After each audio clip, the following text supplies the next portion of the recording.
स्वागत आहे नंददीप लाईफस्टाईलमध्ये। आज आम्ही आणलेला आहे नवीन झाडू। तर नवीन झाडू कसा वापरायचा ते मी तुम्हाला आज सांगणार आहे। कारण की नवीन झाडू आणला ना तर झाडूचं खूप कचरा पडतो, घाण पडते। तर बघा मी अजून खोलला पण नाही झाडू, बाहेर जाऊन आपण खोलू। इथे खूप कचरा पडतो, त्यामुळे चला आपण बाहेर जाऊ।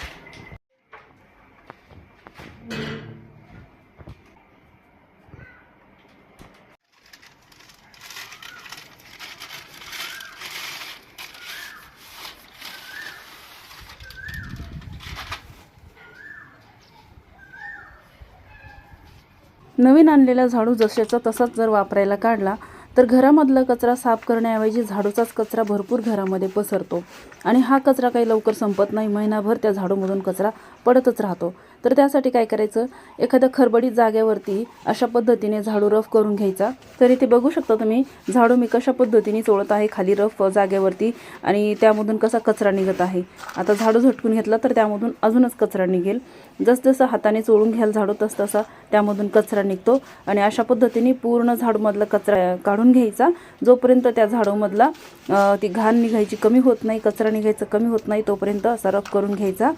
अशा पद्धतीने हाताने चोळून जेवढा झाडूमधला कचरा निघेल तेवढा काढायचा। तर इथे बघू शकता तुम्ही किती कचरा निघालेला आहे झाडूमधला। आणि आता काय करायचं, एखादा मोठा दात्र्याचा कंगवा घ्यायचा किंवा ब्रश घ्यायचा कपडे धुण्याचा आणि त्या ब्रशने अशा पद्धतीने झाडू साफ करून घ्यायचा।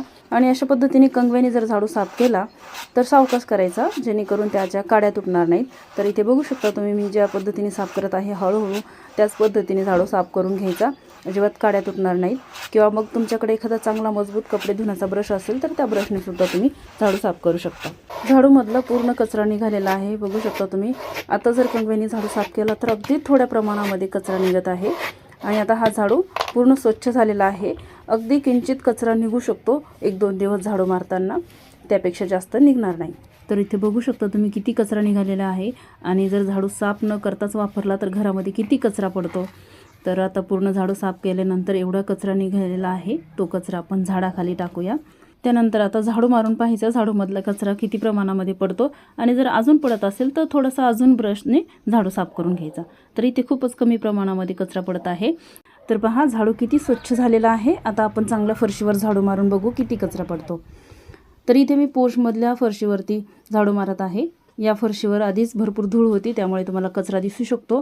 कारण की पोर्चमध्ये वट्यावर दिवसभर खूप धूळ येते आणि सायंकाळच्या वेळेला मी रोज झाडू मारत असते, तर असाच कचरा निघतो। इथे धूळ दिसत आहे, झाडूचा कचरा खूप कमी आहे। तर त्यानंतर बघा मी घरामध्ये झाडू मारायला घेतलंय, तर इथे चांगली स्वच्छ फरशी आहे आणि फरशीवर अजिबात कचरा नाही, तरीसुद्धा झाडूचा कचरा तुम्हाला दिसतोय का पहा। तर नवीन आणलेला झाडू साफ करण्याची ही पद्धत तुम्हाला कशी वाटली कमेंटमध्ये नक्की सांगा। आणि तुम्ही हे नवीन आणलेला झाडू अशाच पद्धतीने साफ करा, अजिबात कचरा पडणार नाही। व्हिडिओ आवडला असेल तर लाईक करा, चॅनलला सबस्क्राईब करा आणि बेल आयकॉन दाबायला विसरू नका। पुन्हा भेटूया अशाच एका नवीन व्हिडिओसोबत नंदादीप लाईफस्टाईलमध्ये। तोपर्यंत बाय बाय।